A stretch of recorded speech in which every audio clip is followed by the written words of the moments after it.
TV official. So, ayun. What's up mga kabagis? This is Jubilito TV Official at eto na naman pumuli ang isang edisyon ng ating reaction video mga kalingap at kabagis. No? Pero bago po lahat, syempre po, mega love shoutout po muna kay Kuya Val Santos Matubang, kay Ate Edna Vlogs, kay Kalingap Rab, Kalingap Netizens, Kalingap Subscribers, Kalingap Supporters. Excuse me po.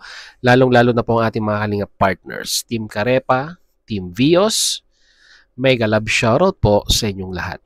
So ito na nga mga kalingap at kabagis, no? For today's reaction video, gawa lang po natin ng reaction at muli po pagbibigay ng ating personal opinion regarding po no dito mga kalingap at kabagis sa naging statement na binitawan po no ni Baby Roda Vlog na membro po ng KOJR Reactor mga kalingap at kabagis, no? Na kung saan mga kalingap at kabagis nitong mga nakaraang araw ay alam naman po nating medyo naging mainit ang pangalan po no ni Miss Yang Mi. Nagsimula sa proposal na landing pad, nagsimula sa usaping cancel na ang landing pad, lingap center na lang at masyado na pong pumalaot yung usapin na yan.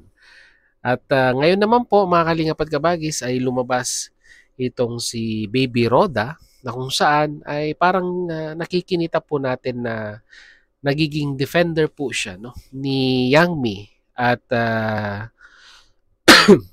may mga statement po siyang ibinibigay na kung saan mga kalingap at kabagis ay nagiging parang defender na siya no ni Yang Mi, no? Ipinagtatanggol niya yung mga magandang nagawa ni Yang Mi, no? Both sa community po ng Kalingap and at the same time po no sa community ng Jomcar 18 in general, no? Mga kalingap at kabagis, no? So doon sa mga nauna na statement na binitawan niya ay hindi na po tayo nakikwan doon. Hindi na po tayo nakisawsaw doon mga kalingap at kabagis, or hindi na po tayo nagbigay ng reaction doon. Pero dito po sa panibagong statement na naman, no? Dito po tayo aalma kasi parang sa tingin ko po ay medyo out of context na po no yung kanyang sinasabi at parang ang layo-layo naman po sa katotohanan yung pong kanyang mga sinasabi, no? Kung ano po yun, mga kalingap at kabagis, ay ito po. Panoorin po natin at pakinggan. Saka po natin ipagpatuloy ang ating reaction video. So, narito po yun mga kalingap at kabagis. Panoorin po natin. Panoorin natin. Katagal na sinasabi ko na paulit-ulit. Diba? Sino bang nagbuo ng Jomcar? Diba si Yang Mi? Yun, si Yang Mi din ang nakahanap ng napakaraming sponsors. Hanggang sa yumabong ang Team Kalingap. So, yun nga po, no? Ito po yung inaalmahan ng mga kapwa ko po reactor. And at the same time, ay ako na rin po, aalmahan ko na rin po ito mga kalingap at kabagis dahil kagaya nga po ng sinabi ko, out of context. Ulitin po natin. Katagal na sinasabi ko na paulit-ulit. Diba? Sino bang nagbuo ng Jomcar? Diba si Yang Mi? Yun, si Yang Mi din ang nakahanap ng napakaraming sponsors. Hanggang sa yumabong ang Team Kalingap. Oh my. Si Yang Mi daw po ang nakahanap ng napakaraming sponsor hanggang sa yumabong daw po ang Team Kalingap. Kayo po ang tatanungin ko mga kalingap at kabagis. Sangayon po ba kayo sa sinabi ni Baby Roda na nang dahil sa paghahanap ni Yang Mi ng napakaraming sponsor ay doon daw po yumabong ang Team Kalingap? Comment nyo po sa ating comment section. Dahil kung ako po ang tatanungin ninyo, mga kalingap at kabagis, wala pa po ang mga major sponsor ng community po ng Jomcar. Ito, magre-real talk po tayo mga kalingap at kabagis ha. Sa mga supporters po nating Jomcar, wag po sasama sana ang loob ninyo kay Jubilito TV Official. Pero dito po, base po dito sa statement na binitawan po ng isang kapwa po natin reactor, ay parang napakalayo naman po sa katotohanan ng ng dahil daw po kay Yang Mi sa paghahanap or aambag ng mga bibigating sponsor ay doon daw po yumabong ang Team Kalingap. Okay, bigyan kita ng brief, very small history in regards sa Kalingap community. Madam Roda, no? Yan. Bago pa nagkaroon ng love team ang Jomar at Carla, ay marami na pong napaviral ang mag-amang matubang, no? Simulan po natin kay Kuya Bal Santos Matubang. Si Lola Damiana, hindi love team yan, di ba? Pero tinangkilik at minahal po ng mga viewers ng community po ng Kalingap ang isang Lola Damiana. Yan po ang nagpa-viral sa channel ni Kuya Bal Santos Matubang. At dito na po nagsimula ang history ng mga pa-viral po ng community po ng Kalingap. Dako po tayo kay Kalingap Rab. Idagdag ko na rin. Wala pa pong YouTube channel si Kuya Bal Santos Matubang noon.